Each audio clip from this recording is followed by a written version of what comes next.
Acara transisi Ramadan digelar dalam rangka menyambut datangnya bulan suci Ramadan yang berbarengan dengan perayaan Tahun Baru Imlek 2026. Acara ini digelar di Bundaran Hotel Indonesia. Acara ini menampilkan perpaduan budaya Islam dan Tionghoa, di antaranya tari Rato Jaro dari Aceh, rampak beduk dari Banten, hingga pertunjukan barongsai dan liong. Chinese New Year dan Ramadan Karim. Jadi ini semua sudah diatur. Kalau saya merasakan ini sudah diatur, tidak hanya kebetulan. Dua blessing ini hadir pada waktu yang bersamaan dan menjadi transisi. Jakarta berharap transisi Ramadan dapat menjadi ikon pembuka Ramadan yang menghadirkan pengalaman visual berkesan bagi masyarakat serta wisatawan. Tak hanya Pemprov Jakarta, sejumlah organisasi masyarakat Islam juga menyelenggarakan perayaan Imlek. Sejumlah atraksi pun tersaji dalam acara ini. Di antaranya ada pertunjukan barongsai dan wusu. Perayaan ini merupakan pernyataan sikap GP Ansor untuk terus merawat Indonesia yang rukun dalam keberagaman. Acara hari ini merupakan acara sangat spesial sekali karena ini Imlek berdekatan dengan bulan puasa. Oleh karena itu tema besar kita mengajak semua anak-anak bangsa untuk harmoni. Kalau manusianya harmoni, kemudian alamnya harmoni, maka bangsa juga akan harmoni. Nah, perlu diingatkan bahwa momentum Imlek hari ini kita mengajak Imlek bukan sebagai agama, tapi Imlek sebagai kebudayaan. Sementara itu, Wakil Ketua Paguyuban Sosial Marga Tionghoa Indonesia atau PSMTI, Hasan Karman sangat mengapresiasi inisiatif GP Ansor yang membangun jembatan persaudaraan lintas budaya.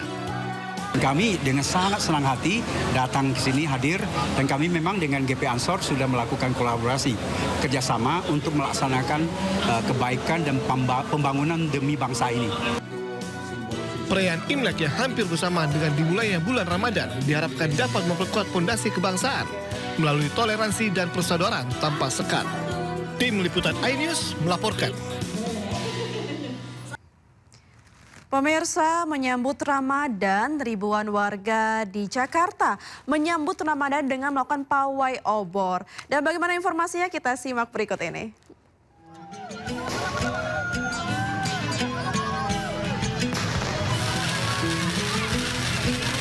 Kembang api dan flare menambah semarak pawai obor yang diikuti warga Pesing Garden, Kedoya Kebonjeruk, Jakarta Barat. Dengan berjalan kaki keliling kampung hingga lebih dari 5 km, warga juga bersolawat. Mereka turut membawa spanduk serta obor sebagai simbol menyambut bulan suci Ramadan 1447 Hijriah dengan penuh sukacita. Warga berharap dapat beribadah lebih khusyuk serta aman di bulan Ramadan tahun ini. Warganya itu kurang lebih tadi hampir 1000-an kali ya. Jadi antusias masyarakat juga yang ada di lingkungan sini sangat menyambut bulan suci ini. Semoga menjadi lebih baik, nggak ada masalah buat ngejalanin ibadah Ramadannya gitu. Tadi senang ya? Iya senang banget. Jalan apa gimana? Iya jalan dari sini ke Pesing, terus muter lagi lewat jalan panjang, terus ke sini lagi.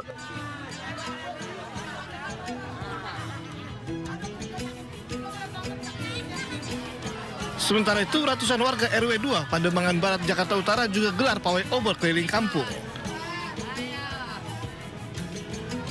Tidak hanya dimeriahkan dengan kembang api, pawai obor kali ini sangat menarik karena diramaikan oleh beragam jenis hantu seperti tuyul, pocong, dan kuntilanak.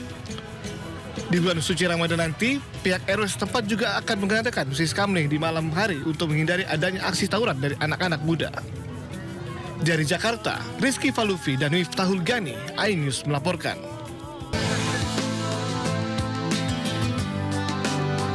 Sekitar 2 miliar umat muslim di dunia menjalani ibadah puasa setiap bulan suci Ramadan. Meski dilaksanakan serentak, uniknya durasi puasa bisa berbeda-beda, tergantung geografis negara masing-masing. Negara-negara yang terletak di belahan utara seperti Greenland, Islandia, Norwegia, Swedia dan Finlandia mengalami durasi puasa terpanjang, yakni 16 hingga 20 jam.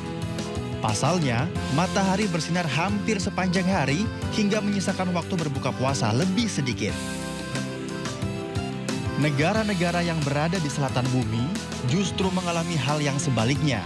Brazil, Argentina, Uruguay, Afrika Selatan, Chile dan Selandia Baru menjadi negara-negara dengan durasi puasa terpendek, yakni 11 hingga 13 jam saja. Bagaimana dengan negara-negara di garis khatulistiwa seperti Indonesia? Muslim yang tinggal di khatulistiwa menikmati durasi puasa yang relatif pendek, yakni 12 hingga 14 jam. Terpaut 1 jam saja dengan negara-negara di belahan selatan. Tak hanya durasi puasa, lamanya hari puasa juga berpotensi berbeda-beda setiap tahunnya, yakni 29 hingga 30 hari. Jelang bulan suci Ramadan, semakin banyak pemilik usaha catering yang tak hanya melayani pesanan catering biasa, namun juga melayani pesanan khusus untuk Ramadan. Nah, seperti apa sih proses produksinya? Langsung saja kita masuk untuk melihat karena saya juga penasaran proses produksi dari masak sampai ke packingnya. Yuk! Nah, ini kan menjelang bulan Ramadan ya, Ko Geri buka catering melayani untuk pesanan Ramadan. Dan apakah banyak nih peminatnya? Setiap Ramadan sih kita memang selalu pesanan pasti melonjak ya. Kita melayanin catering untuk perusahaan, buat perorangan juga kita layanin. Untuk buka bersama gitu juga ya, Ko ya? Menunya yang paling diminati tuh apa aja nih, Ko? Kebanyakan sih kita menu best seller kita itu tumpeng, terus ada tampah sambal tempong, kemudian ada tampah pempek, tampah gorengan, aneka candil, semua kita bikin. Oke, ini saya sambil boleh masukin boleh. Ya, Ko ya? Ditusukin ke sini. Oke, nah ini untuk harganya sendiri, Ko. Itu mulai dari berapa sih? Kalau untuk tumpengnya itu kita satu packnya tuh start di harga 85.000. Kalau untuk nasi box kita start di harga 50.000. Nah, ini dengan membludaknya pesanan pada saat Ramadan, apalagi yang pesanan besar ya, seperti tumpeng-tumpeng ini. Iya. Nah, ini tantangannya apa sih, Ko? Tantangannya sih manajemen waktu sih. Nah, ini menunya juga sangat bermacam-macam ya. Kok Iya. bisa request nggak sih? Bisa. Oh, Menu bisa request juga. bisa. Oh, nah itu dia pemirsa. Jadi bagi Anda nih yang pada saat Ramadan mungkin ada buka bersama, bisa banget langsung saja serahkan ke ahlinya. Itu dia pemirsa dari Jakarta, Jen Cahyani bersama juru kamera Oki Mahendra dan Aulia Syah Ramadan. iNews melaporkan. Pemerintah menetapkan 1 Ramadan 1447 Hijriah jatuh pada 19 Februari 2026. Artinya umat Islam akan memulai ibadah sholat tarawih pada Rabu malam ini. Hasil sidang isbat yang digelar Kementerian Agama di Jakarta Selasa malam menyatakan belum melihat hilal dari sejumlah titik pemantauan di seluruh tanah air. Hilal baru akan terlihat pada hari ini, 18 Februari 2026. Artinya 1 Ramadan 1447 Hijriah jatuh pada 19 Februari atau hari Kamis. Sidang isbat telah selesai dilaksanakan dengan dihadiri oleh Ketua Komisi 8 DPR RI, Ketua Umum Majelis Ulama Indonesia MUI, pejabat eselon 1 dan 2 Ditjen Bimas Islam, para pimpinan ormas Islam atau yang mewakili, serta para ahli ilmu falak atau astronomi dari UIN, IAIN. Turut hadir perwakilan Badan Meteorologi, Klimatologi, dan Geofisika BMKG, Badan Riset dan Inovasi Nasional BRIN, Badan Inovasi Geospasial BIG, Planetarium Jakarta, serta anggota tim Hisab Ru'yah Kementerian Agama. Rangkaian sidang isbat hari ini diawali dengan seminar yang disiarkan secara terbuka melalui kanal media sosial Ditjen Bimas Islam. Dalam seminar tersebut kita telah menyimak paparan tentang prinsip dan metode penentuan awal bulan Kamariah, disertai diskusi panel bersama narasumber yang membahas hisab ru'yah dan ilmu falak dari beragam perspektif. Selanjutnya Kementerian Agama menetapkan awal Ramadan melalui sidang isbat. Dalam sidang isbat ini kami bermusyawarah dengan terbuka para pakar ilmu falak, astronomi, wakil rakyat Majelis Ulama Indonesia, serta perwakilan ormas-ormas Islam di Indonesia. Musyawarah tersebut itu mengacu pada hasil hisab dan ru'yah yang telah dilakukan oleh tim hisab ru'yah Kementerian Agama dan ormas-ormas lain, serta dikonfirmasi oleh petugas yang ditempatkan di setidaknya 96 titik pengamatan di seluruh Indonesia. Dalam menetapkan awal bulan Kamariah, Indonesia menggunakan kriteria visibilitas hilal MABIMS. Ya, MABIMS itu adalah Menteri-Menteri Agama Asia Tenggara, ya, Malaysia, Brunei Darussalam, Singapura, dan Indonesia tentunya. Yaitu tinggi hilal 3 derajat dan sudut elongasi 64 derajat. Ini standarnya Asia Tenggara. Adapun data posisi hilal berdasarkan hisab pada hari ini di seluruh wilayah Indonesia, yaitu ketinggian berkisar minus 2 derajat 24 menit 42 detik. Berarti itu bukan saja ghairu imkan ru'yah, tetapi ghairu wujudul hilal. Belum hilal itu berwujud, masih di bawah ufuk. Hingga 0 derajat 58 menit 47 detik.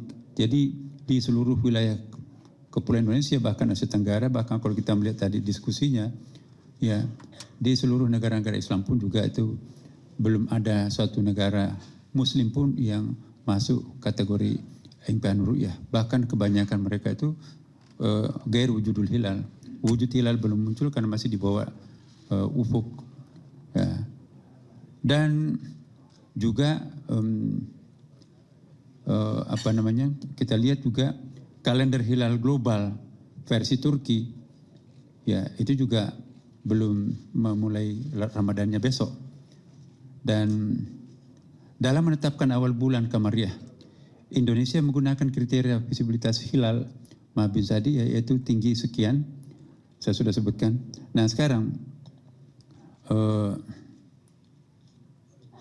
ya sudut elongasinya juga sangat rendah, ya sangat jauh, masih sangat minim, 0 derajat 56 menit 23 detik, ya. Hingga 1 derajat 53 menit 36 detik. Jadi secara hisab data hilal pada hari ini tidak memenuhi kriteria visibilitas hilal Mabims. Dengan demikian, berdasarkan hasil hisab serta tidak adanya laporan hilal terlihat, disepakati bahwa 1 Ramadan 1447 Hijriah jatuh pada hari Kamis 19 Februari 2026. Demikianlah hasil sidang isbati yang baru saja kita laksanakan dan sepakati bersama. Tentunya kita semua berharap semoga keputusan ini memungkinkan seluruh umat Islam di Indonesia ini untuk memulai ibadah puasanya secara bersama-sama. Semoga hal ini dapat menjadi simbol kebersamaan umat Islam di Indonesia yang sekaligus mencerminkan persatuan kita sebagai sesama anak bangsa dan menyongsong masa depan yang baik. Dan seandainya ada di antara warga kita umat Islam yang mungkin akan melakukan hal yang berbeda sesuai dengan keyakinannya masing-masing, kami juga menghimbau kepada segenap masyarakat, mari perbedaan itu tidak menyebabkan kita berpisah atau berbeda dalam arti yang negatif, ya kan. Jadikanlah perbedaan itu sebagai satu konfigurasi yang sangat indah. Indonesia sudah berpengalaman berbeda, tapi tetap utuh